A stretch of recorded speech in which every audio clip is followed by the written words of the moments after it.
Have you ever looked at someone else's life and felt like yours wasn't good enough? If you're stuck in the exhausting cycle of comparison and quietly unhappy with your own life, don't click away.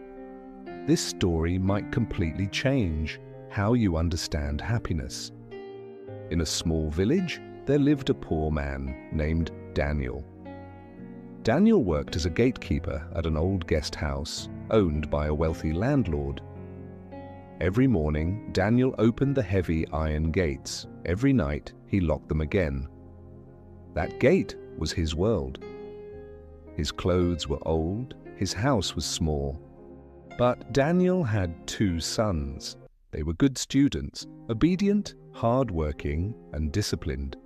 After school, they helped their father, sweeping the yard, carrying water, doing small jobs. Still, no matter how hard they worked, poverty never left their home. Many nights Daniel sat quietly and thought, "I work honestly, so why does my life feel so empty?" Every week the rich landlord came to inspect the guest house. He arrived with servants. His clothes were spotless and white. People stood up when he walked past. Daniel opened the gate and stepped aside. Inside his heart, something burned. He has everything, Daniel thought. If I were him, my children would never suffer. There was also a trader in the village. From dawn till evening, his shop was always busy. People respected him. Money flowed through his hands. Daniel envied him too. Slowly, comparison stole Daniel's peace. At night, while his sons studied by a dim lamp, Daniel stared at the ceiling and whispered, "Why was I born poor? Why do others live so easily?" One evening, as the sun was setting, Daniel noticed a stranger sitting alone near the village well. His clothes were dusty. His face looked tired. But he didn't know then that this one man would change his way of thinking forever. He asked gently, "You look tired.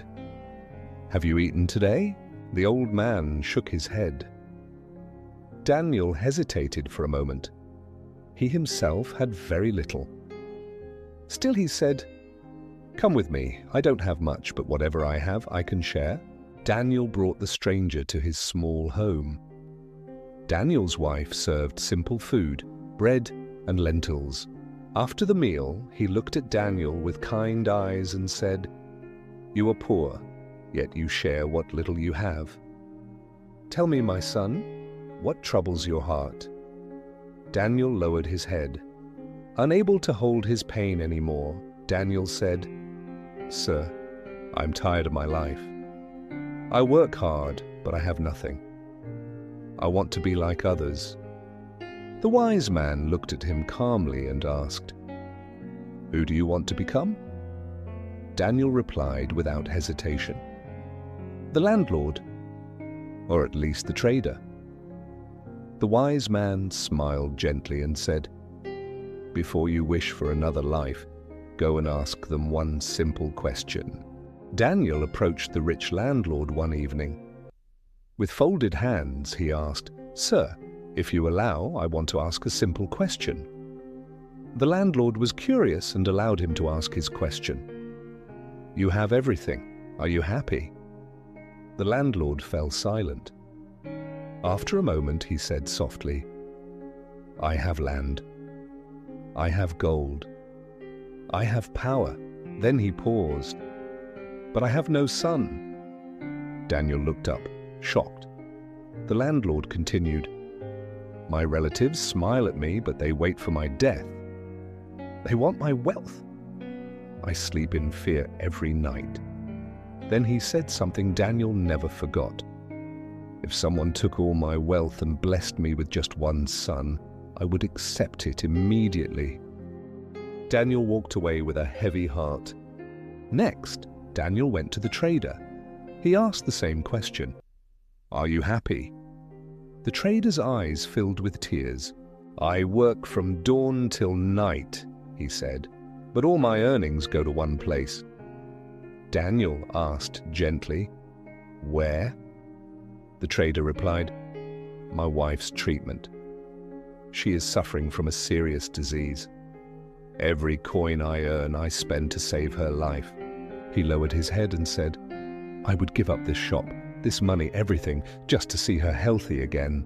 That night, Daniel returned home. He saw his two sons sleeping peacefully on the floor. He remembered the landlord's loneliness, the trader's pain. The next morning, Daniel went back to the wise man. The wise man asked, "Now tell me, who do you want to be?" Daniel replied quietly, "I want to be myself." The wise man smiled and said, "You guard a gate, but your children guard your future. You looked at other people's blessings and forgot your own." Tears rolled down Daniel's face. From that day on, Daniel stopped comparing his life with others. He worked with dignity, he raised his sons with gratitude, and slowly, life began to change. Some people have money but no peace, some have wealth but no family, some have success but no health. The richest person is not the one who has the most, but the one who is grateful for what they already have. Stop comparing your life. You may already have what others are praying for. If you enjoyed Daniel's story, don't forget to like and subscribe for more inspirational stories. Share this with someone who needs this powerful reminder to feel better today. Thanks for watching.